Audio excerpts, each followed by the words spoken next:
Des questions sur le jardinage responsable? Malindansljardin.be, partenaire de votre émission agricole AgriStories.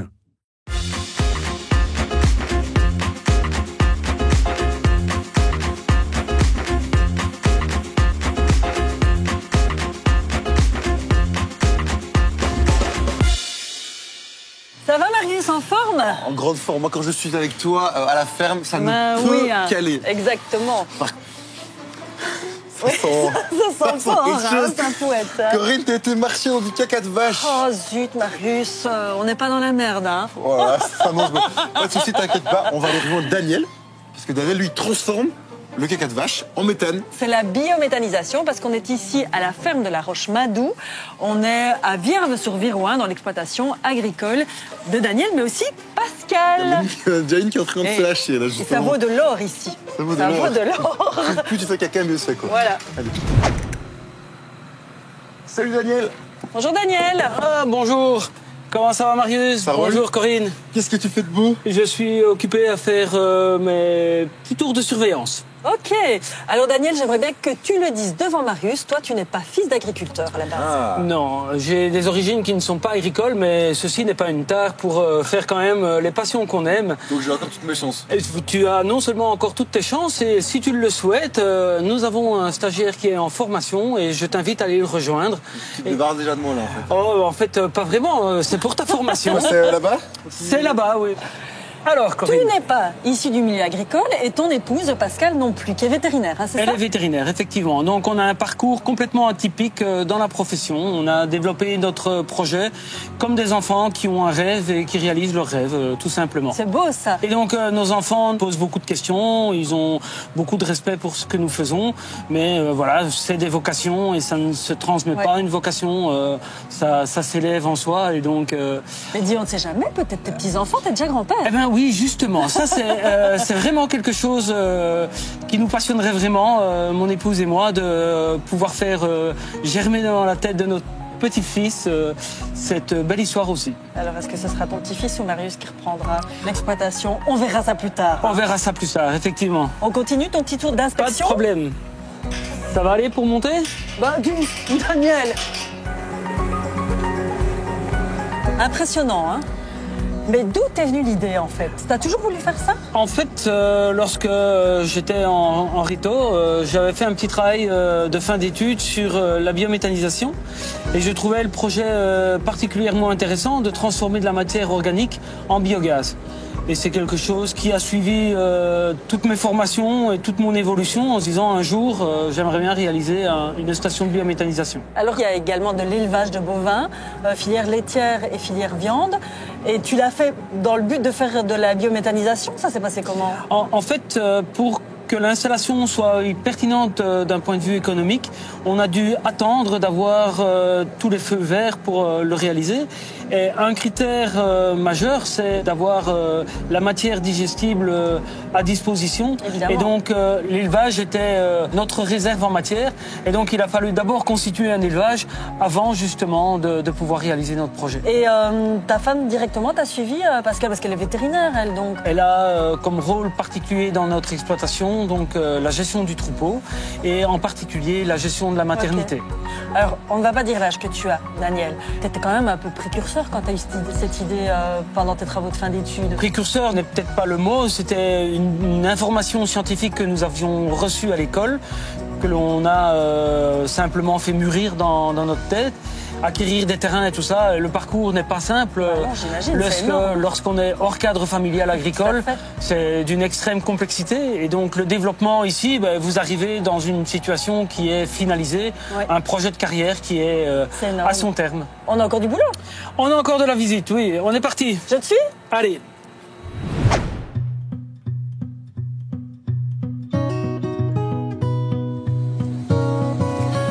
Salut Pierre. Salut. Enchanté. Marius, comment ça va? Ça va bien. Alors toi, tu es stagiaire ici, à la ferme Roche-Madou. Qu'est-ce qui t'a motivé à venir faire ton stage ici?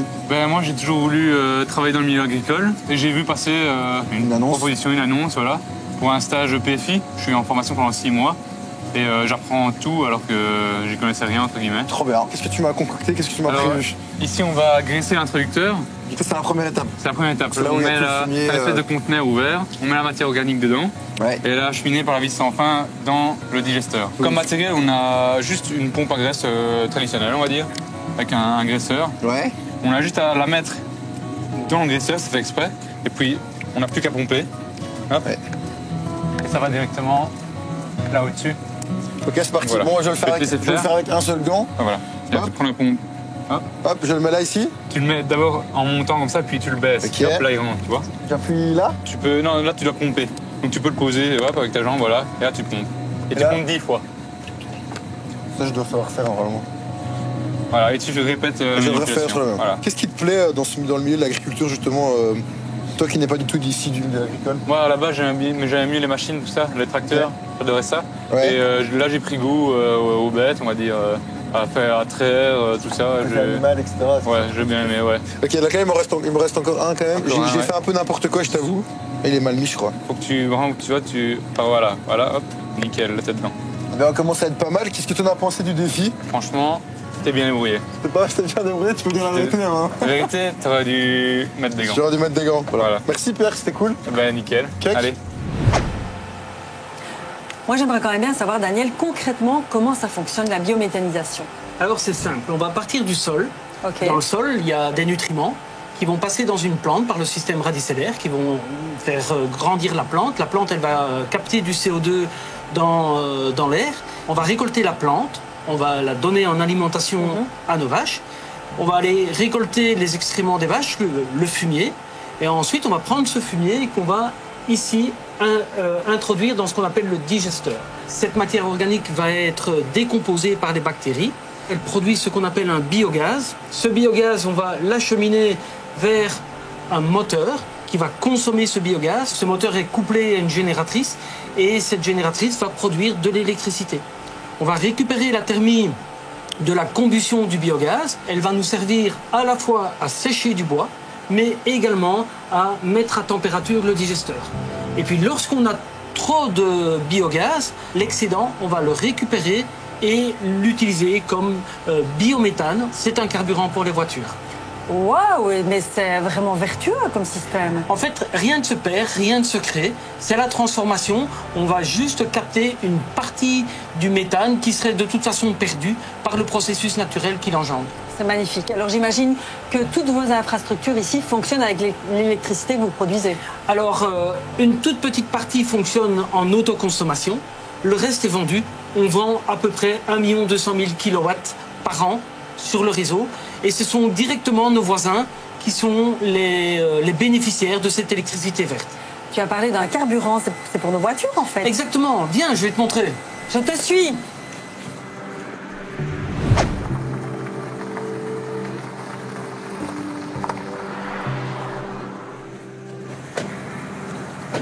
En fait, c'est comme une station-service d'un autre carburant. Et ici, c'est du CNG. Pour les gens qui roulent au CNG, forcément. L'idée, c'était de développer un carburant vert pour nos concitoyens de proximité.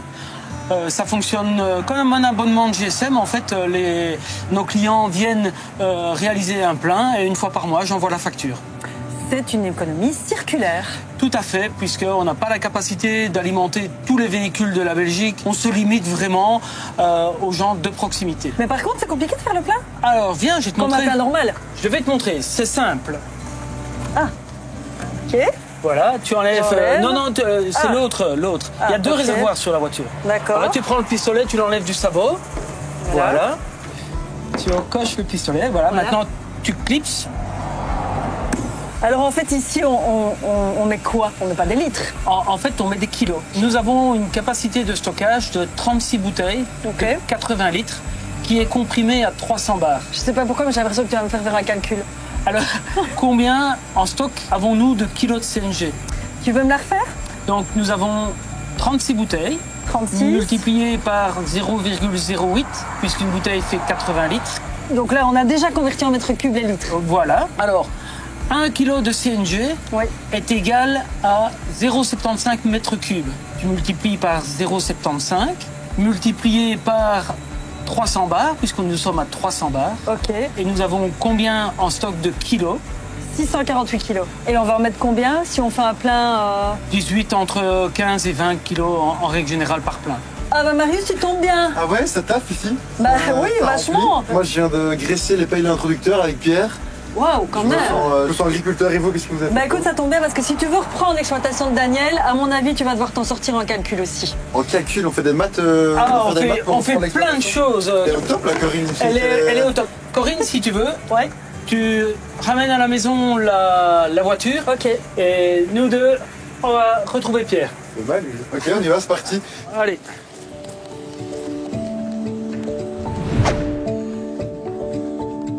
Ah, voilà mon stagiaire préféré. Ça va, Pierre? Ça va très bien.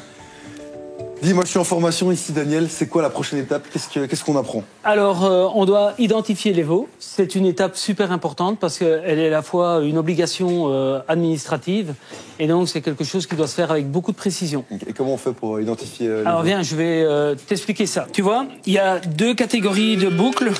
Il y a une boucle avec une puce. Ok. Et puis alors, il y a une autre boucle qui permet de faire une biopsie. On va prélever un peu de cartilage de l'oreille qu'on va envoyer vers un laboratoire spécialisé qui va faire une analyse sur une maladie qui est bien précise et qui doit faire l'objet d'un contrôle. Alors c'est une obligation légale. Pourquoi ? Parce que les deux boucles accompagnent l'animal toute sa vie. Il faut bien respecter l'ordre des choses. La boucle d'identification se met toujours sur l'oreille gauche. Et la boucle pour la biopsie se met sur l'oreille droite. Rassure peut-être un téléspectateur, ça fait pas mal. C'est comme un petit piercing. Non. Donc en fait, tu dois faire attention. Il y a deux nervures dans l'oreille. On doit bien la centrer entre les deux nervures. Voilà. Si tu veux occuper le veau, alors tu vois, je saisis l'oreille. Hop, c'est fini. Si tu veux me passer l'autre, là entre les deux nervures, hop. Et on a récolté la biopsie ici, qui va aller à l'analyse, voir si notre cocotte, elle n'a rien de grave. Eh ben, alors, génial. tu fais la suivante ? Moi, je préfère laisser Pierrot le faire. Moi, je t'avoue que je vais rester dans le monde du digital et que je vais éviter. Ah là là, le lâche. La chochotte, quoi. Ça me dégoûte, on peut se dépêcher. Ça, c'est l'oreille. Ça, c'est l'oreille gauche et c'est comme ça.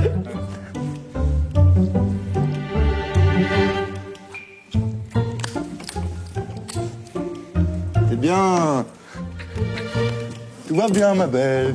Tu vois, c'est comme un piercing stylé, hein. Allez, à bientôt. Allez. Super, je pense qu'on peut peux fermer. Ouais, c'est mieux. Moi, je pense pas. Toi, tu vas être embauché, mais peut-être pas moi, en fait, finalement.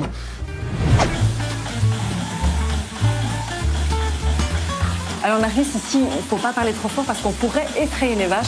Mais dis, ça a été ta journée parce que j'ai vu quand même avec les veaux, avec Daniel et Pierre, t'avais même un peu peur. Je n'avais pas peur quand même. Mais c'était une très belle journée. On a appris plein de trucs. La biométhanisation. Oui. La biométhanisation, super intéressant. Et toi, ta journée? Super journée, on a été super bien reçus par Daniel, Pierre et toute son équipe d'ailleurs, aux petits oignons. On les remercie d'ailleurs. Et on les remercie aussi pour le gain qu'ils offrent ce mois-ci à nos téléspectateurs. Ils nous offrent un plein de carburant. Pour participer, il vous suffit d'aller sur l'Instagram ou le Facebook d'AgriStory et vous répondez à la question suivante qui est... Quel est le nom du carburant pour faire le plein de la voiture de Daniel? Exactement. Et que vous allez gagner. Et que vous allez gagner. Je croise les doigts pour vous.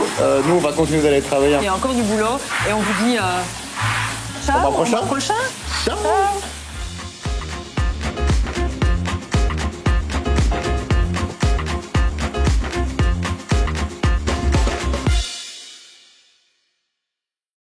Des questions sur le jardinage responsable? Malin dans le jardin.be, partenaire de votre émission agricole AgriStories.